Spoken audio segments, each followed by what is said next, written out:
প্রিয় শিক্ষার্থী, দক্ষিণনগর উচ্চ বিদ্যালয় কর্তৃক আয়োজিত অনলাইন পাঠদানে তোমাদের সবাইকে স্বাগতম। আজকে আমাদের অনলাইন পাঠদান হচ্ছে নবম শ্রেণীর গণিত। আমরা এই যে তোমাদেরকে উদ্দীপকে দেওয়া আছে x belongs to n, এর জন্য x সমান 2n - 1, m সমান 2 3 4, p সমান c d, সার্বিক সেট u সমান 1 2 3 4 b c d। কতে আছে 7.3 পুনঃপুনিক 2 পুনঃপুনিক এতকে 0.27 পুনঃপুনিক দ্বারা ভাগ করো। এখন আমরা ক এর জন্য লিখব ক এর জন্য কতে আছে এতকে এত দ্বারা ভাগ করতে বলছে, তাইলে আমরা লিখব 7.3 পুনঃপুনিক 2 পুনঃপুনিক। যেহেতু ভাগ করতে বলছে সেটা আমরা যেটা দিয়ে ভাগ করতে বলছে সেটা আমরা নিচে লিখব 0.27 পুনঃপুনিক এত সমান। এখন আমরা পুনঃপুনিকগুলো তুলে দিব। পুনঃপুনিকের জন্য একটা পুনঃপুনিকের জন্য একটা 9, এখানে যেহেতু দুইটা পুনঃপুনিক আছে তাহলে দুইটা 9 আসবে, দুইটা 9। যেগুলোতে পুনঃপুনিক আছে সেগুলোকে আবৃত বলা হয়, আবৃত অংশ। যেগুলোতে পুনঃপুনিক নেই সেটা হলো অনাবৃত অংশ। দশমিকের পরে যদি পুনঃপুনিক ছাড়া কোনো ফিগার থাকে সেগুলো হবে অনাবৃত অংশ। এখানে নাই, অনাবৃত অংশ নাই, যেহেতু কোনো শূন্য আসবে না। এখন আমরা এটা লিখব 732 মাইনাস, এখানে যে যতের উপর পুনঃপুনিক থাকবে না, যে ফিগারগুলোর উপর পুনঃপুনিক থাকবে না সেগুলো মাইনাস করতে হবে। তাহলে 7 এর উপর 9 মাইনাস 7, নিচেরটাতে যায় পুনঃপুনিক আছে একটাতে, অনাবৃত অংশ আছে একটা, এই জন্য একটা শূন্য হবে। এখানে আমরা লিখব 27, 0 এর কোনো ভ্যালু নাই, এখানে 0 লেখার দরকার নেই, মাইনাস 2। যেটাতে পুনঃপুনিক নেই সেটা মাইনাস হবে, এদিকে যায় ইকুয়াল টু, এখানে টান দিলাম, এখানে 99, 732 থেকে 7 চলে গেলে 725, এখানে নিচে থাকতেছে 90, 27 থেকে 2 গেলে 25। এখন উপরেরটাকে নিচেরটা দিয়ে ভাগ যাচ্ছে, এই জন্য আমরা গুণ চিহ্ন করলে এটা উল্টে যাবে, এটা ঠিক থাকবে, উপরের গুণা গুণ। এই নিচে 90 টা উপরে উঠে গেছে আর 25 নিচে। এখন আমরা ক্যালকুলেশন করব, কাটাকাটি 9 দিয়ে কাটলে 9 দশম 90, 9 11 99। এখানে 5 দিয়ে যদি আমরা 5 দিয়ে কাটি 5 5 কত 25, আর এটাকে করলে 5 দিয়ে কাটলে 5 অঙ্কে 5 2 4 5 20 5 5 25, আবার 5 দিয়ে কাটা যাবে 5 2 10, আর তাতে 4 এদিকে 5 5 9 45। তাহলে আমরা পাচ্ছি কত নিচে 1129 ইনটু 10। এখন যদি আমরা গুণ করি 11 29 কে 10 দিয়ে গুণ করলে 290।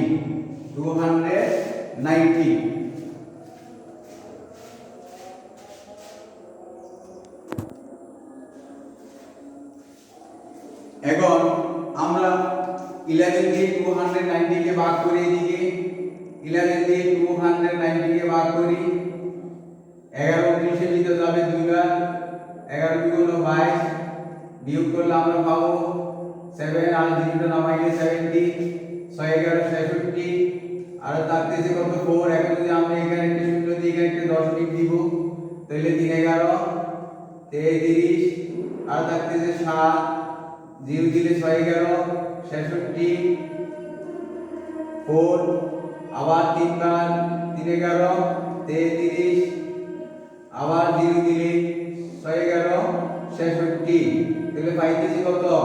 প্রত্যেকবার এভাবে 36 আসবে, যেটা প্রত্যেকবার আসবে তার উপরে পুনঃপুনি দিতে হবে। এত সমান আমরা লিখব কত? 26.36, এই দুটোটার উপরে পুনঃপুনি। এটাই आंसर, এটাই आंसर।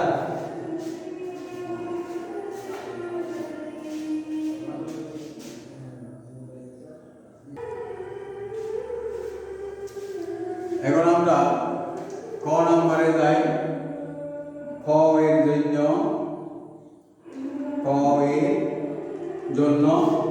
ক নম্বরে বলছি কি দেখাও যে x স্কয়ার কে 8 দ্বারা ভাগ করলে প্রতি ক্ষেত্রে 1 ভাগশেষ থাকবে। তাহলে এখন এখানে আমাদের প্রতিপক্ষে দেওয়া আছে n small n belongs to capital N, এর জন্য x সমান 2n minus 1।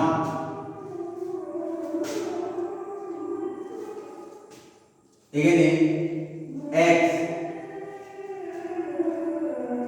n ক্রমিক স্বাভাবিক সংখ্যা,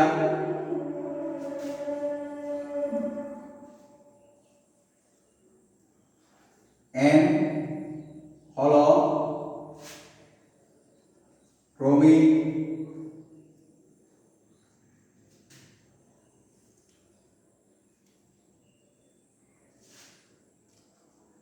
x হলো ক্রমিক বিজোড় স্বাভাবিক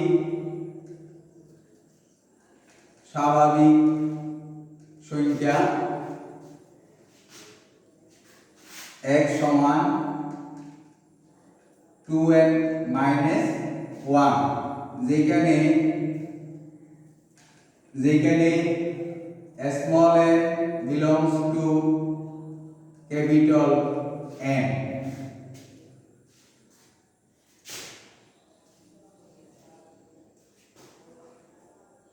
x এর বর্গ সমান x এর বর্গ x স্কয়ার সমান 2n minus 1 whole square. x এর বর্গ x স্কয়ার সমান 2n minus 1 হোল স্কয়ার। এটা এখন আমরা a minus b হোল স্কয়ারের ফর্মুলাতে যাব। 2n square minus 2ab plus b square formula হয় 2 into 2n minus 1 plus 1 square equal to 4n square minus 4n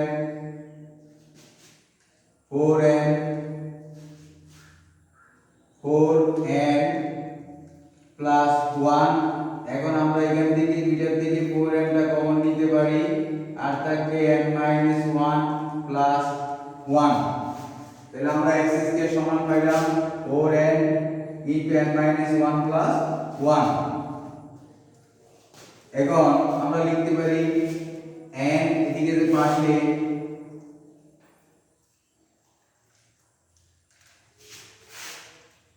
n এবং n minus 1 দুইটি ক্রমিক সংখ্যা, দুইটি ক্রমিক স্বাভাবিক সংখ্যা। তাহলে এদের মধ্যে যে কোনো একটি জোড় হবে, যে কোনো একটি জোড় সংখ্যা হবে, এদের মধ্যে যে কোনো একটি জোড় সংখ্যা হবে। তাহলে সুতরাং n into n minus 1 এত 2 দ্বারা বিভাজ্য হবে। 2 দ্বারা বিভাজ্য হবে। এখন যদি আমরা 4 দিয়ে গুণ করি 4n into n minus 1 তাহলে কি হবে 4 into 2 বা 8 দ্বারা বিভাজ্য হবে। 4n into n minus 1 যেহেতু n into n minus 1 2 দ্বারা বিভাজ্য তাহলে 4n into n minus 1 4 into 2 বা 8 দ্বারা বিভাজ্য হবে। তাইলে সুতরাং 4n into n minus 1 plus 1 এত কি 8 দ্বারা ভাগ করলে প্রতি ক্ষেত্রে ভাগ দিয়ে আমরা ভাগ করলে কি থাকবে 1 ভাগশেষ থাকবে তাহলে আমাদেরকে বলছে কি করতে দেখাইতে। তাহলে অতএব দেখানো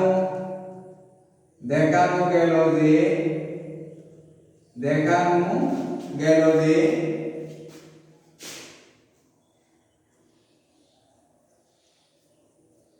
x স্কয়ার কে 8 দ্বারা ভাগ করলে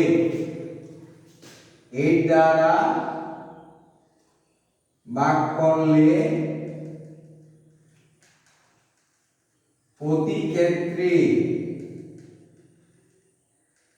ক্ষেত্রে ভাগশেষ 1 থাকবে, এটাই প্রমাণ। এখন আমরা গ নাম্বারে যাব। এগুলো আমরা মুছে ফেলবো। গ এর জন্য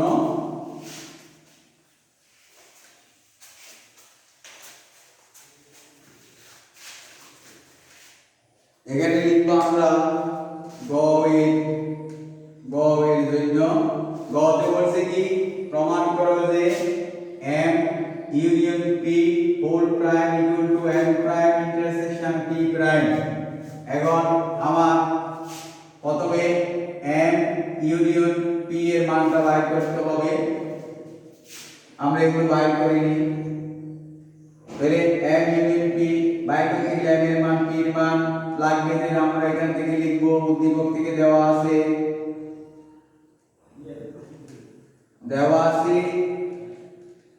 m সমান 2 3 4 p সমান cd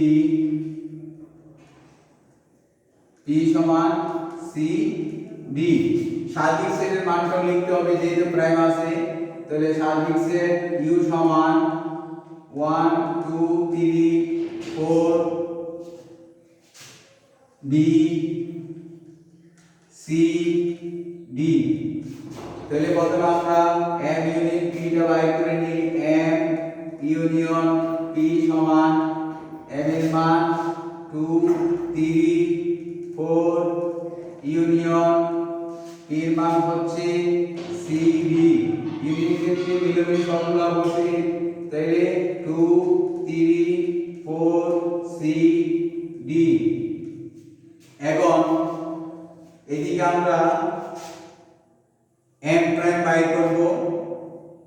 m প্রাইম বাইর করি। m প্রাইম পাশে চলে যায়। m প্রাইম আমরা জানি